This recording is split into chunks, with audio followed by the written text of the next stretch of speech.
everyone. Hey there, everyone. We're finally here. I'm a little foggy here. My bandwidth's having some issues. Actually, stealing it from a neighbor because I have no connectivity here in Orlando. It's a beautiful sunny day, but I don't know what's wrong with my usually great bandwidth.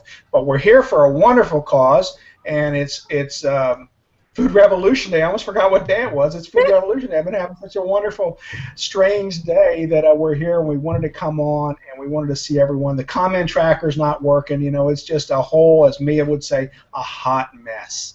But we're going to endeavor to persevere here and talk about food revolution and getting kids interested in eating food. So I'm going to run down my list of guests right now, and then we're going to get started. And if you have questions, I will monitor the Hangout window and see what we can find. But let's start. And to my right, on my screen anyway, I have Nazim Beltran and his wife, Elisabetta. So how you guys doing today? Great. We're doing really good over here in Italy. Wonderful. And then next to them, I have Maggie Unzueta. How you doing, Maggie? I'm great. I'm hot in San Diego. How are they in San Diego with the fires? You guys all right? I'm okay because I'm on Coronado Island and it's fine, but the rest of San Diego is, and it's going to break today, thank goodness. But we've had a lot of problems recently. Okay, good. Well, I'm glad to hear that. At least you're safe on the island. And of course, Giselle from EcoRicoTV. How you doing? Hola, mis queridos amigos.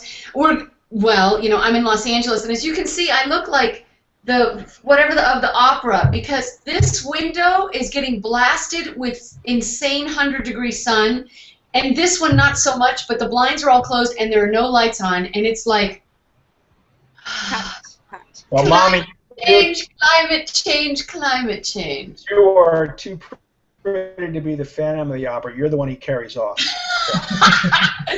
You're very kind. Thank you. So, and then in her little bonnet here outside, Azlin. How you doing, Lynn? I'm very good, thank you. Just waiting for you. Oh, I love that. Now you're going all Elton John on us. Very good. Excited to be here.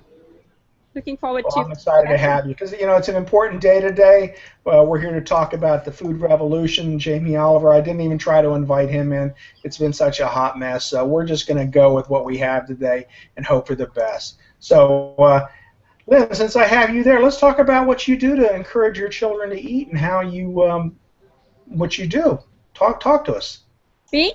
Yeah. Yeah.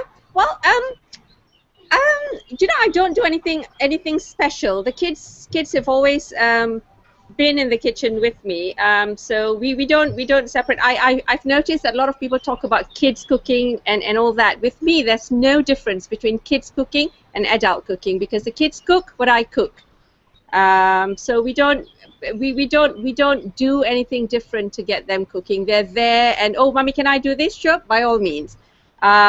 Whatever their favorite food may be, you know, whether it's chopping up salad, chopping up carrots, or making green Thai curry because that's what they love to eat. They go right ahead and do it. And to me, that's been the secret to it, really. Just having them in the kitchen when you're cooking, right, Giselle? I'm sure you'll agree with that. Just yeah, get in there with you. I'm sitting here making comments on the comment tracker because we had so many people just waiting for this fabulous event. You know, here's one thing that I do, okay, because there's always a reason why people like Azlin and I and Maggie, our kids eat everything. So here's a little thing. I have one rule in this house, and the rule is that if you come to our home, you have to try everything that gets put in front of you. Whether you want to or not, you have to try it. Whether you're an adult or a child, everybody and all of their issues have to come in and they have to be open to trying it once. So if you don't like it, whatever, I don't care, you leave it, but at least you've given it an effort. And by that, you've kind of expanded your horizons in the food place because, you know, we eat everything in this home as well. So that really helps because any kid that walks through the door and is the world's pickiest eater has to try everything one time. And they start coming to my house and they're like, ooh, can we have some manchego cheese? Ooh, can we have some, you know, shrimp with mojito? Ooh, can we have... And so it really helps their palate. And one of the things that's very interesting about kids is that babies have an incredibly sensitive palate. And people don't get it. So what happens is they go, oh, she tried whatever, she'll never like it. No, no, no, no, no. You just have to let them try it once, and then a little while later you let them try it again, because their palate is constantly adjusting to sweet, sour, bitter, salty. And so, for instance, the other night we go to dinner to this tapas restaurant, and lo and behold, my daughter orders this hamachi with piquillo peppers, mussels in a saffron cream sauce, and fried Brussels sprouts with a homemade ricotta. Now, my kid's 9, okay? Wow. And we were just sitting here going,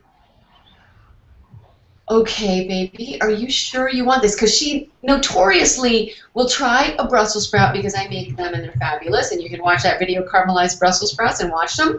And then you can watch my health tip about why they're so good for you.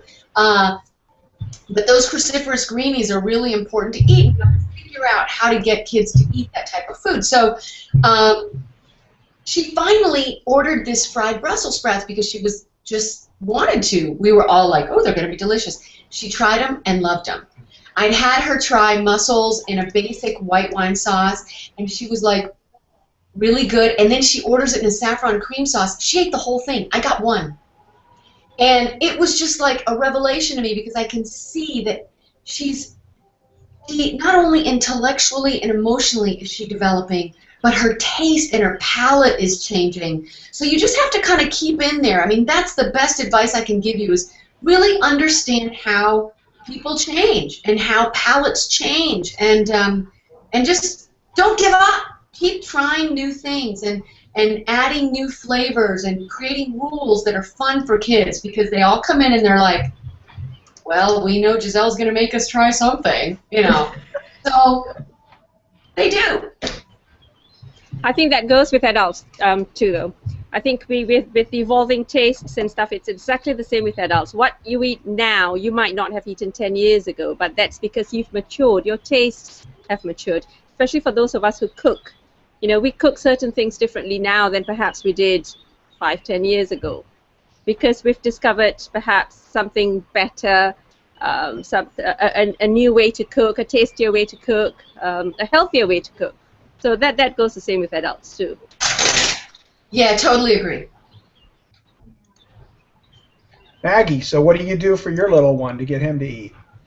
Well, I just want to chime in with what Giselle just said. Okay, so I'm a very picky eater. Isn't that funny? So I think, well, you know, I can't be a picky eater and not let my son not be a picky eater, but I do have that rule that Giselle does with myself and with him, especially when I'm at a restaurant, I'm reviewing a restaurant. I will try it. I will try it once. If I like it, don't like it, it's a different story. But I have that rule with him. And I wasn't raised with, I wasn't raised with mac and cheese. I was raised with arroz con pollo and, salsa verde. That was the food I was raised with. We didn't have chicken fingers back then. And one of the things that I do, I posted some pictures on the comments there. I try to make it fun for him. I try to make it fun for him and for me because we're so picky. So in here I have some orange slices and some lemon slices, something to just make it a little different and fun.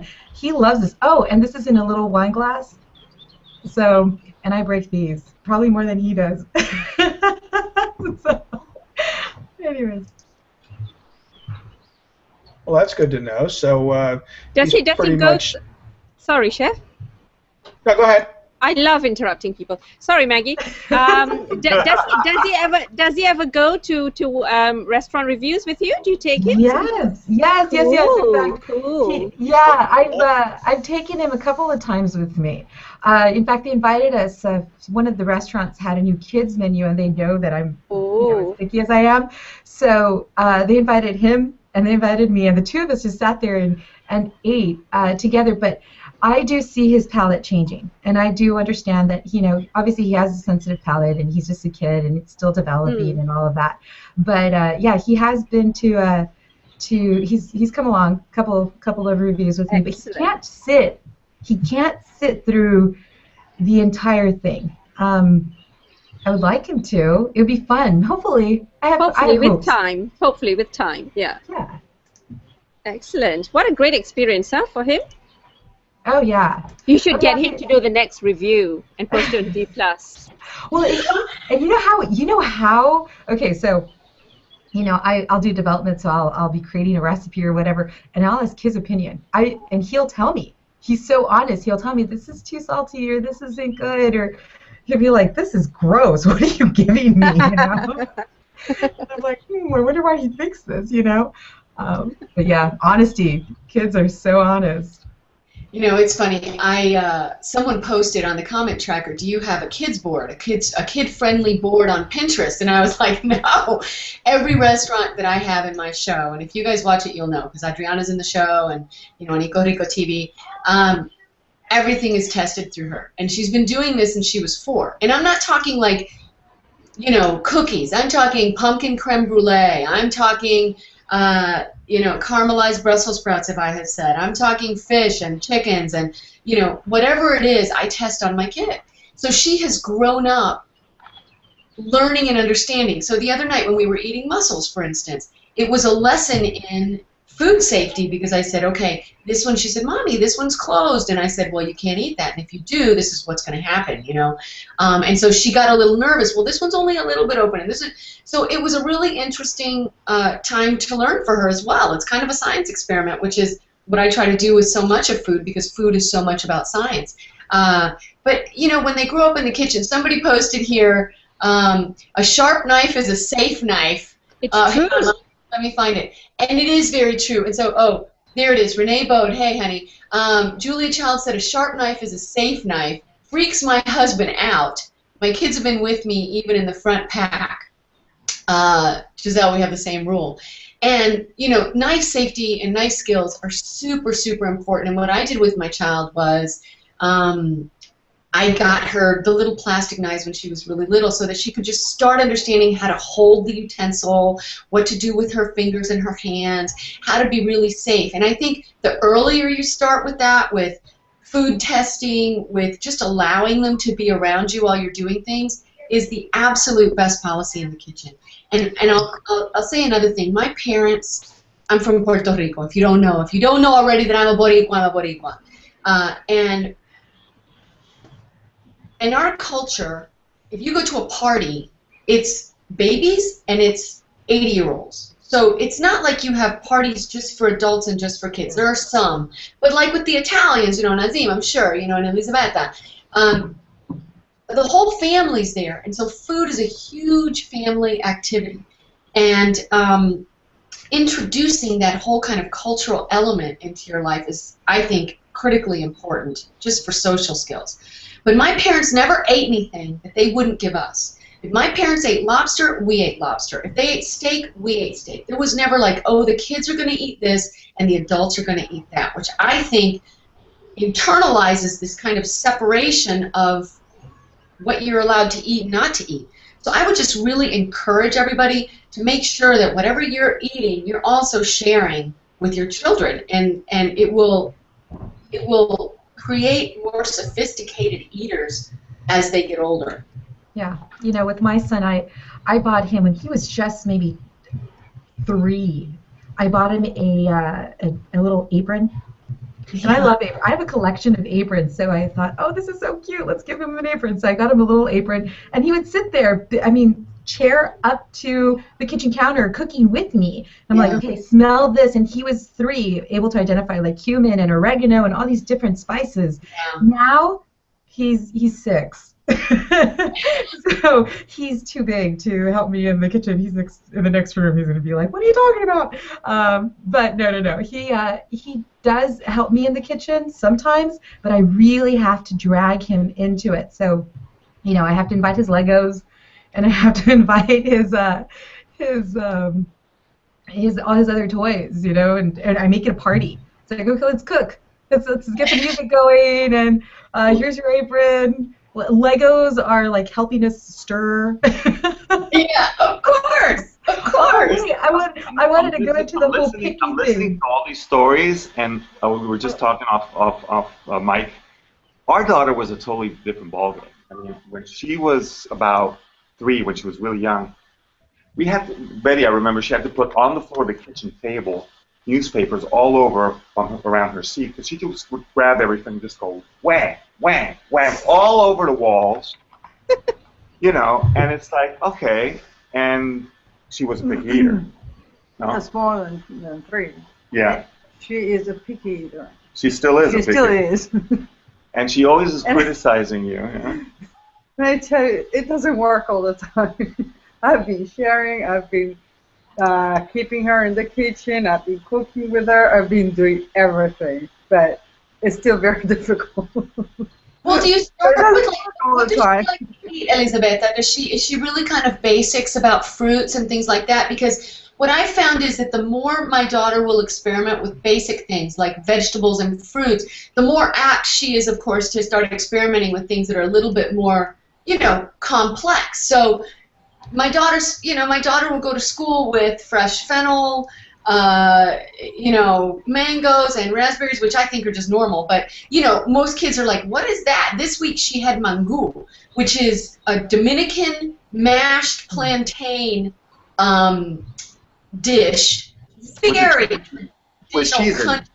No. Mango is it's boiled plantains that you mash. It's a breakfast dish.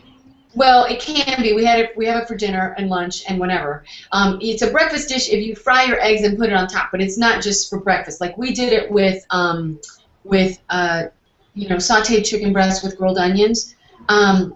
But mango you serve with a sauce of onions, garlic, vinegar that you put on top, and then you fry eggs and you put it on top.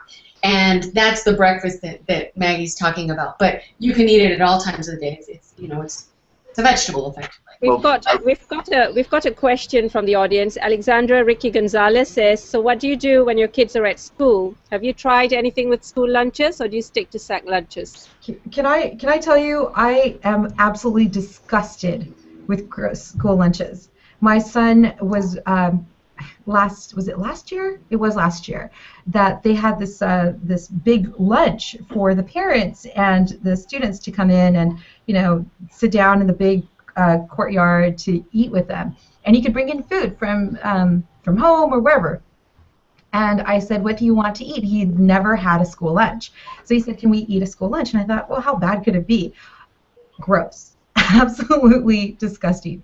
I even wrote this. I took pictures of it, and I wrote a whole blog post on it, and I thought, how could this possibly be? And my son does not go to a school in a bad area either. I mean, we're talking about a very affluent area, and this bean burrito, it was not, oh, by the way, I asked his teacher, what do you recommend to eat? And she said, oh, try the bean burrito. So I thought, who can mess up a bean burrito? It was so gross. You should see, I mean, it looked like someone, it looked like someone had the runs.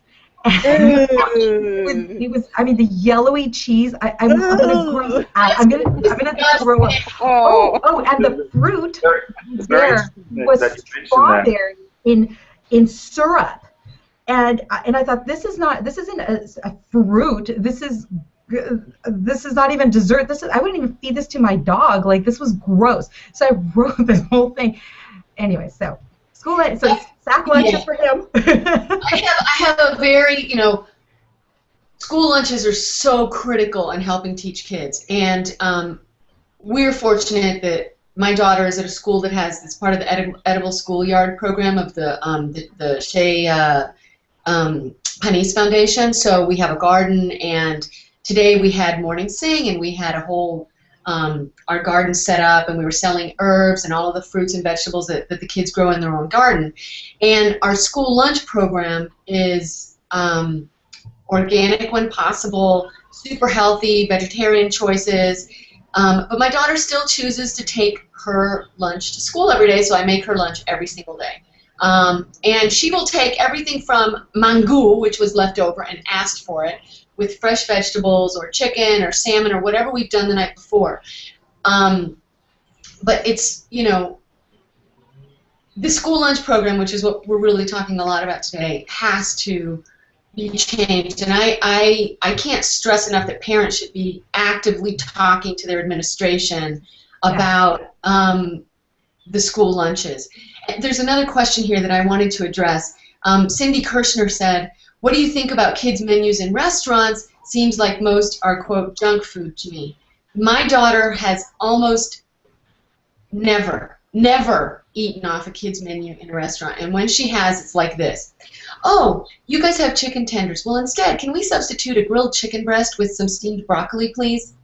Do you want French fries, baby, or would you like broccoli? How about both, Mommy? Okay, both. You know what I mean? So be active about changing whatever's on there, and if it's not, then get a side of chicken breast and a side of broccoli and have them eat it, you know? That's a good point. I was just going to bring something about Italy in the sense that we are very fortunate here because Zoe went through, now she's 19, and she went through the public school system here, and here they are very adamant about no soda drinks in the school. You don't have that whole system that we saw in the States. And I would say about 8 years ago, there was a McDonald's that was trying to get their hands doing the whole catering for schools in Italy, in Milan, inside the schools. And all the whole the PTA, the mothers, everybody just went up in arms, and that stopped that at the bud. Wow.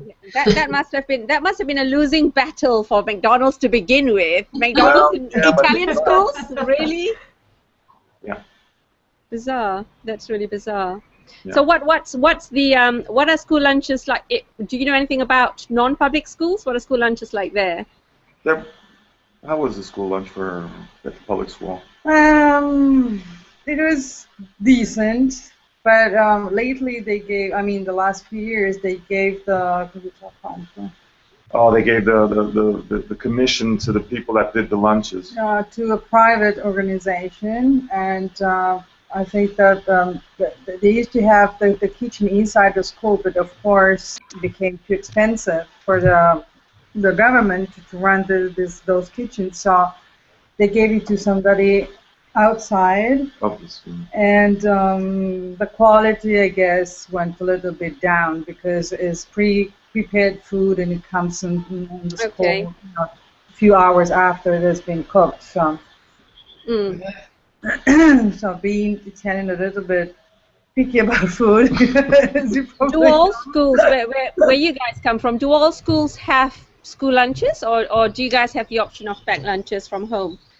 Well, I think that once you have the kids in school, you have to eat the lunch there unless there is a very particular problem, you know. Okay. Because the kids can be allergic to the food you bring, and they can taste the food, so you know this would cause a lot of problems. So. Okay. I guess that once you accept the school meals, you have to accept them. Right. Okay. Yeah, I don't think you have as many choices that as Giselle says that or maybe Maggie. I don't know if you probably have tacos, you have this, you have that. Here you have variations, and then there's variations based on religion, and that's about it. Yeah, I mean, when I say we have. We have two options for the entree. It will be one that's a meat dish, one that's the same thing, but it would be like if you're going to have chicken burritos, then you get the option of having a bean burrito, you know what I mean? If you have salad, you have your different options of what you can put on them, and the state dictates, because charter schools are public, the state dictates that there has to be a protein, so like on every salad bar, if you don't have a meat protein, you'll have eggs, boiled eggs or something like that. But I'm stunned at still in other states how bad the lunch program is. And then they complain about obesity in children, diabetes, etc. My daughter's never had a soda, nor does she want one. Never. She's 9. Yeah. She chooses.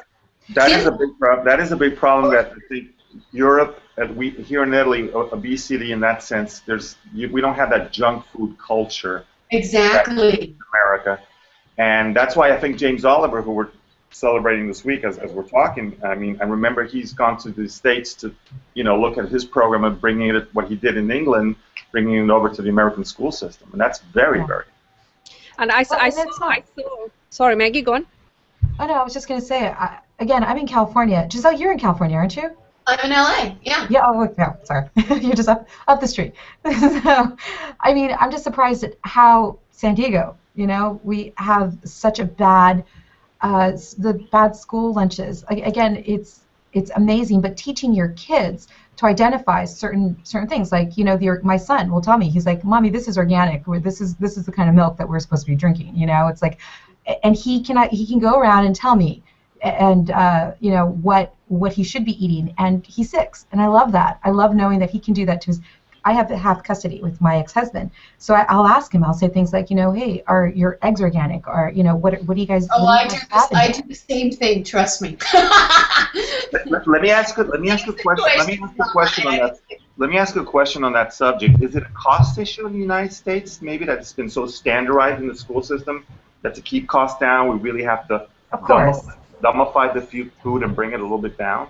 Okay, but hang on. It's just an excuse, okay? It's a very complex question, Nazim, that leads back to big agro and pharma, okay? Right. And that's what I thought. It is completely the issue of what is most cost effective can be very easily resolved if we stop subsidizing multinational corporations that are raking in billions and billions of dollars at the expense of American kids' health. I mean, I can go on this. Dennis, stop me now, because you know I will get on this train. But it's not just that, though, Giselle. Having worked on the inside in schools, I mean, I only ever worked at one school. I was a chef for executive dining. I was a chef for white tablecloth. I went to a school that I just left for 8 years. And from what I saw on the inside, working with different food service companies, the biggest problem I saw was the fact that you had no trained staff. I agree. We were used to getting everything out of boxes, everything out of cans, and it was okie doke. You know, there was no problem. And then all of a sudden we learned what we were doing to the kids and ourselves. But the problem comes from is you don't have a chef, and not that you need a chef, but you don't have anybody that really knows how to cook in a kitchen. Okay, and then there's no one to train the rest of the ladies. And all these employees and these kitchen staffs, and from being a salesman before that, I ran into them. They've been there for 100 years. Yeah. Get rid of them. They're really high paid, and there's just no way to work them out. So they bring in food service companies, and some of them are like the kiss of death. I mean, exactly. They make garbage, really garbage. So I think, you know, getting the foods and that, you know, it's almost impossible.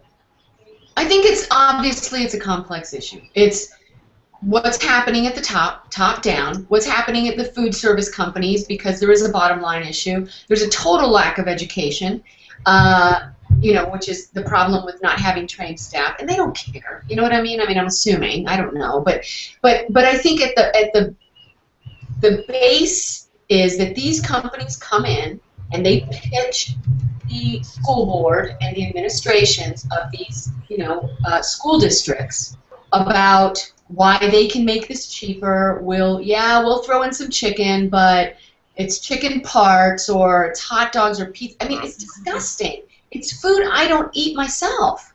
So it's obviously a complex issue, but it definitely starts at the government. I agree. We agree. And, you know, and who's really controlling the food supply? Oh, absolutely. Azlin, I'm curious about the UK. How is it over in the UK, the food system in the school system? I homeschool my kids. I'll have to say that. So we know. So, as far as the schools themselves are concerned, they the first two did go to school for a couple of years, but they took packed lunches. We did have the option of school lunches or packed lunches, and we went for packed lunches. I think that the problem is the same here. I don't think we're any different from what I read and from what I hear from my friends. And Jamie Oliver did try and do something. He did try and change, and he's not the only one. There's this guy, American chap as well, Lloyd Grossman, I believe. He tried to do something as well with our school lunches and stuff. There have been improvements, but you know, there are always going to be the bad apples. There will always be bad apples. I think public schools, I don't know what you guys mean in the US when you say public schools, but over here public schools are the paid for, the expensive schools. Yeah, they're the private As opposed to state schools, yeah. And we have private schools and we have public schools. So private schools you pay for, yes. Public schools you pay for, but more. So the private and public schools tend to have better meals. So, you know, that is an answer in itself, really. The state-funded schools don't generally have great lunches. Some have improved over the years, but there are loads more. As you say, people who actually cook the lunches aren't any good at it, have absolutely no idea what's good and what's not, you know. Overcooked vegetables, soggy pasta and stuff like that, so it's the same. I couldn't believe how they were actually cooking some foods when I got into the system. And it's really, I was like, oh my God, are you really doing it? Like she said, I wouldn't cook for my dog that way, you know. And it's just a matter of. Do you cook for your dog, Chef? Do you cook for your dog? I do. She won't eat. Daddy makes her something. Chef, let me ask you something. You've been in the system, in the school system from way back. Has there been a deterioration? Because I remember when I was a kid in New York, I thought that the school lunches were decent, to say the truth. I mean, there was milk, there was, you know, there was, I don't know how it is today, obviously, because I don't have any friends that have their kids are all grown up. But while you were inside the system, did you see that it was kind of deteriorating, or was there? I honestly didn't have a problem with the school lunches when I was in school. I did not think they were bad. You know, okay. I really didn't. I mean, it was granted we weren't eating restaurant-style food, but I don't know about health as much. But I don't think the food itself that was sourced was quite as complicated as the foods that are being sourced now. And you know, you do have some companies out there that are raising standards. I mean, I was lucky enough to work for one that really did have some standards in place, and we were getting grass-fed beef, we were getting, you know, organic chicken, we could get organic milk if we could afford it. But I mean, there were a lot better options available to us. But for the whole, that wasn't public school either. From the whole, for a government subsidy school, you know, the options. When you're paying almost 50% for labor or more, you know, it reduces what you can spend for food. And a lot of it is because of the overpriced labor that really doesn't know what they're doing. And I did work for a small company for a while, and their belief was to hire all chefs because they could train a chef to do paperwork, but they couldn't teach a paper pusher how to cook. So, you know, that was their philosophy, and that worked really, really well in the places we were in. But, you know, it's just, it breaks my heart to see some of the things that these kids are getting fed, and especially when that's the only food they're getting for the day, a lot of them, too. Yeah, that's a good point. There's one thing that I just want to mention, because Nazim and Dennis and I think are pretty much on the same plane as this. My mom gave me horrible food for lunch. And so the school lunches were great. Like, you know, a bologna sandwich to me with American cheese is disgusting, right? Okay. So, and white bread. I mean, please, my God. But here's the thing, and that's what I would eat, or Spam, or those crazy, like, ham something in a jar that you spreadable. Ah! Oh, deviled ham. I remember that. Underwood. Oh, my God. Okay. Underwood. Deviled food cans. Just nasty ass food. It's huge in South America. Okay, so here's the thing. Remember, one thing you got to remember is 20 years ago, Monsanto introduced, our country took the very dark and devilish step of allowing GMOs. And so there's been a little thread here on the comment tracker with corn. So 20 years ago, school lunches started changing radically, which is why you're talking about this degradation in food, because they started adding corn syrup to all kinds of food that really didn't need to be there. They started changing what tomatoes were like and modifying them with chicken genes.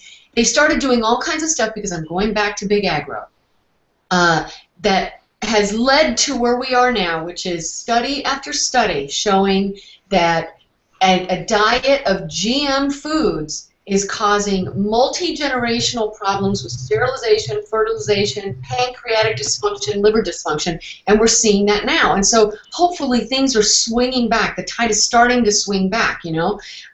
If you guys already know, if you're following me at all, that I post about this all the time. And Dennis, I'm sure, is sick of hearing it. But 20 years ago, something very evil happened to the food supply in this country, which Europe, thank God, you know, at least you guys are labeling your food. Russia, China, India. We're putting up a hell of a fight, to tell you the truth. Yeah, well, you know, Monsanto's big money, and Obama's not helping us any because he's trying to get Monsanto's Roundup Ready seeds out in Europe and Africa and Latin America. It's insanity. But you know, that's one thing that really happened that is such a change because, you know, we got milk and everything else at that time too. I didn't know anything about organics because we just didn't eat that way. But and we grew food. But that's one issue that really we have to deal with when talking about why the epidemic in diabetes, particularly in my culture and the Latin culture, and obesity. Great point. Great point. Fantastic. Well, you know, you can see the change of food over the years, too.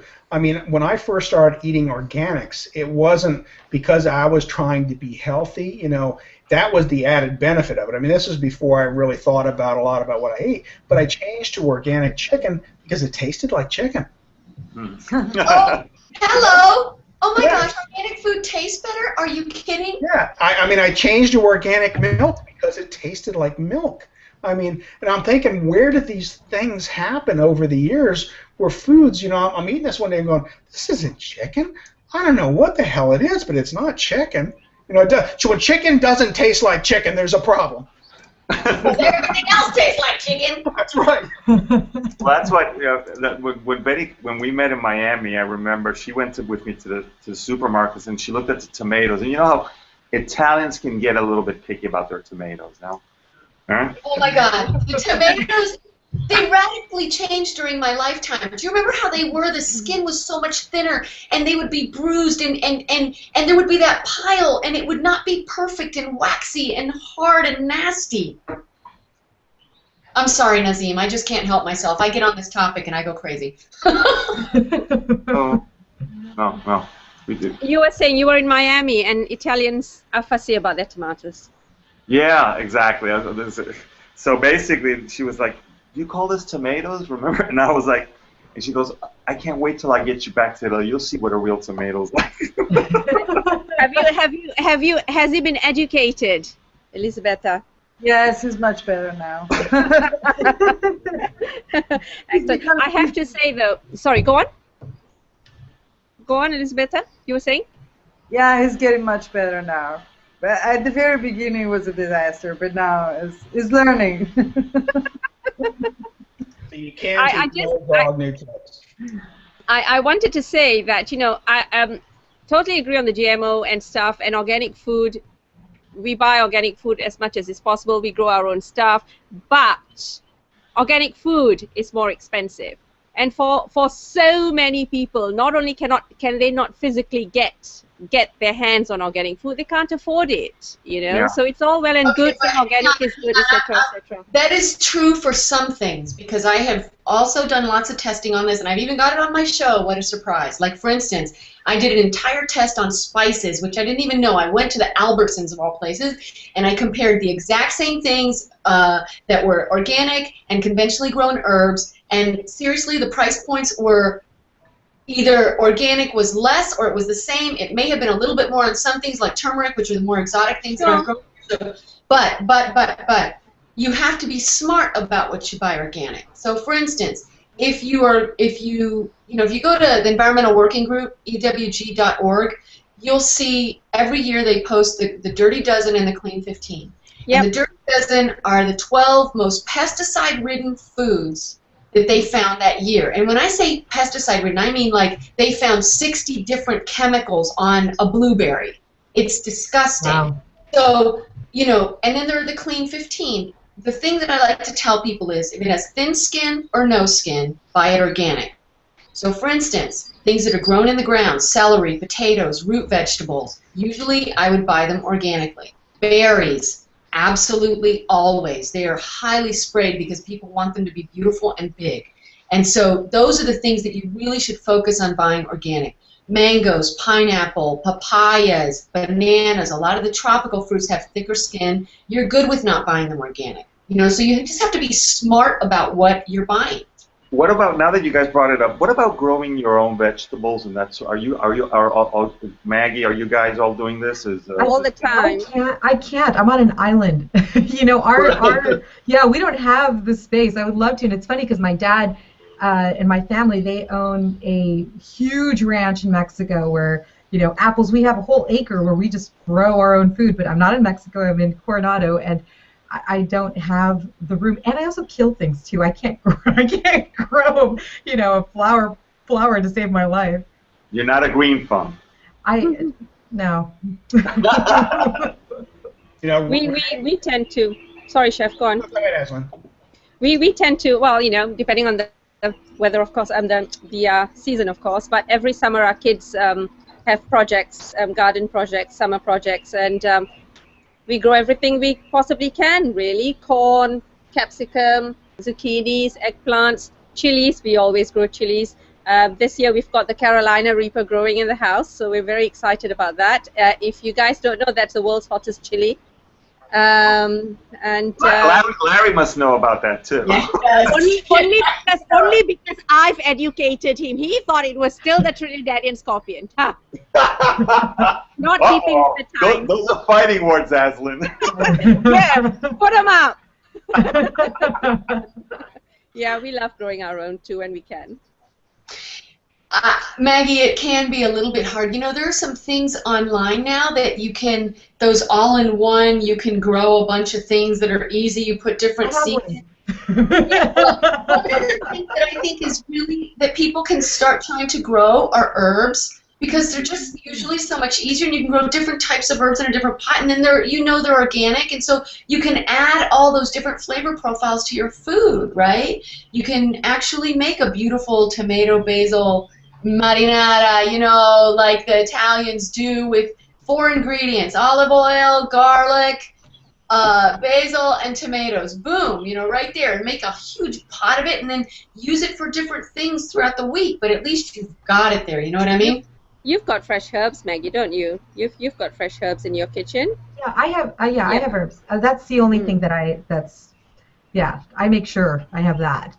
So, but yeah, and it's nice. I remember being a kid and being on the ranch, and my grandfather would hand me a basket and be like, okay, whatever you want to eat, put it in this basket.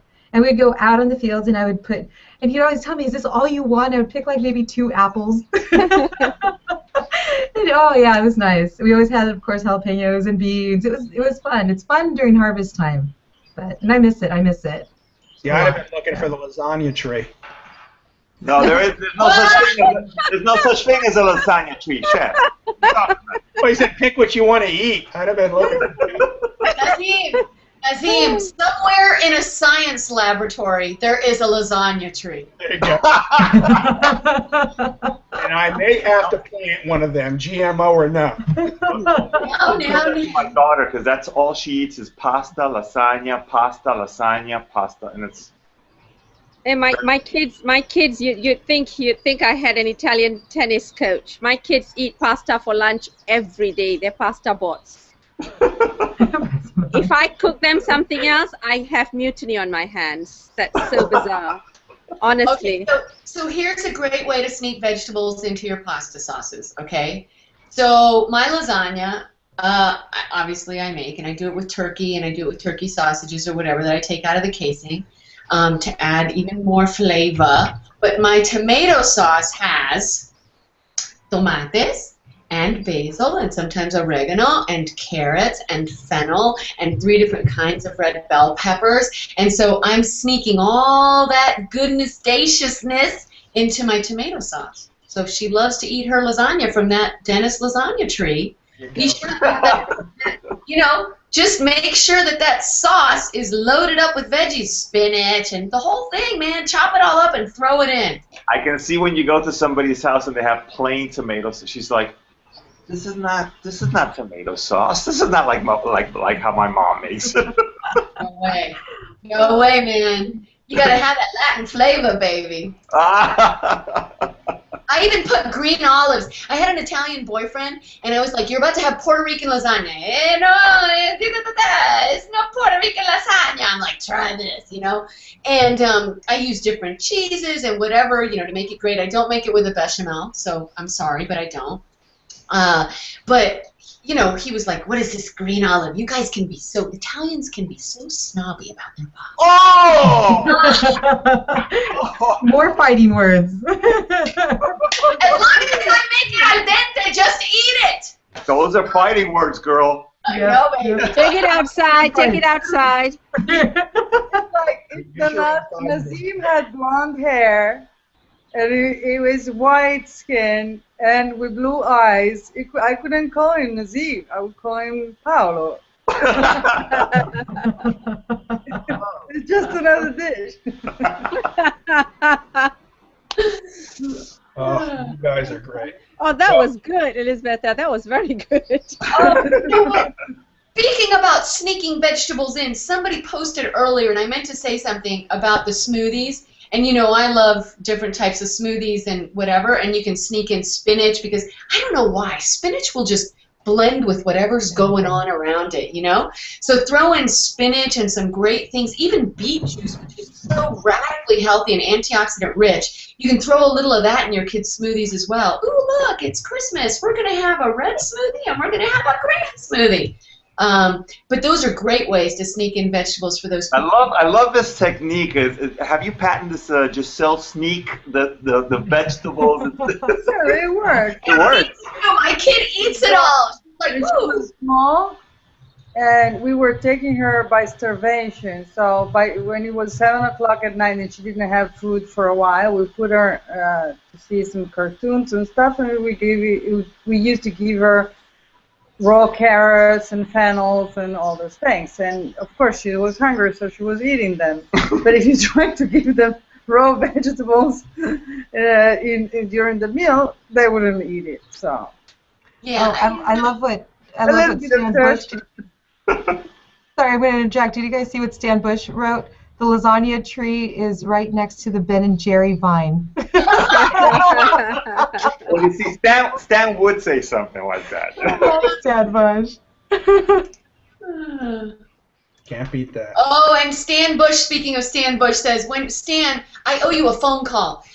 When you're figuring the expense of organic foods, be sure to add in cost of the medical bills attributed to the alternatives. P.S. I grow my own stuff when I can. You know, yeah.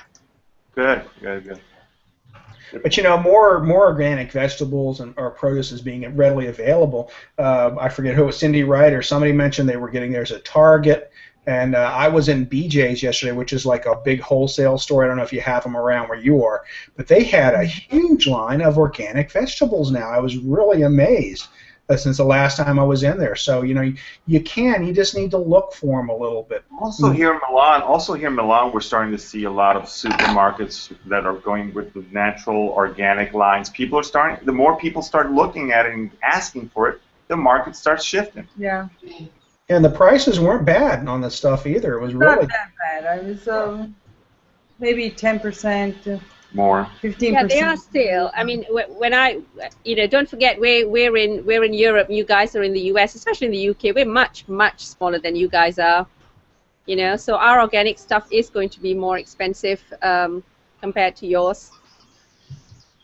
And Well, we have to take it. This is the thing. This is why it's so important to eat locally. And a lot of the chefs here have that 100-mile rule, because what's happening is the reason a lot of this stuff is also more expensive. One is because of the subsidization of big agro for all the chemical-laden crap that they're putting in the soil and destroying soil by planting in very different ways, which is they only plant one crop, deplete the soil, and then dump a bunch of stuff on it that's fake and chemical in order to maintain a single crop environment, which is not the way the earth is made.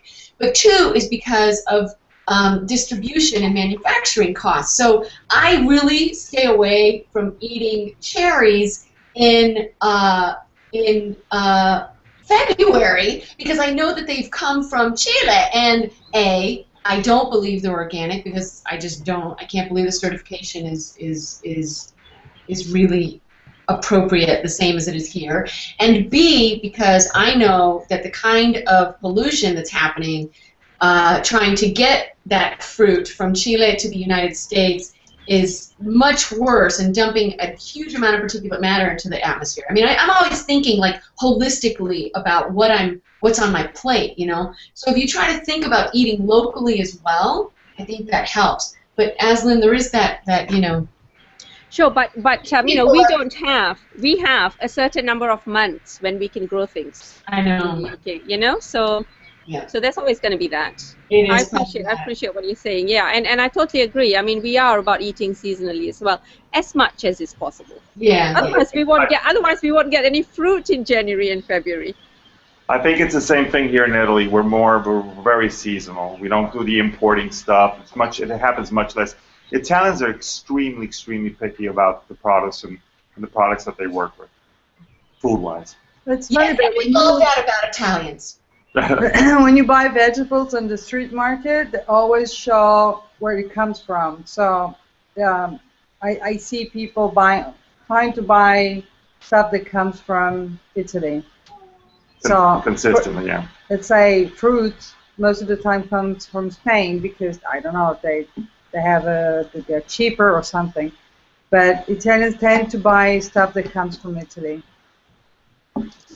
So this is the average attitude that people has here. Mm.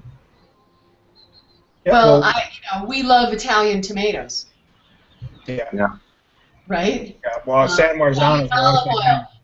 Somebody asked a question about GMO, about olives, and you know, one of the things that's interesting about Spain and Italy is you're pretty safe with all of your olives, whether it's certified organic or not. Olive oil is usually, if it's Italian, if it's an extra virgin cold-pressed Italian olive oil, you're very safe because Italians are so picky about their olives. You know, I can't imagine that they're doing much spraying. But, you can be very tricky here too. For instance, in the bottle, they write,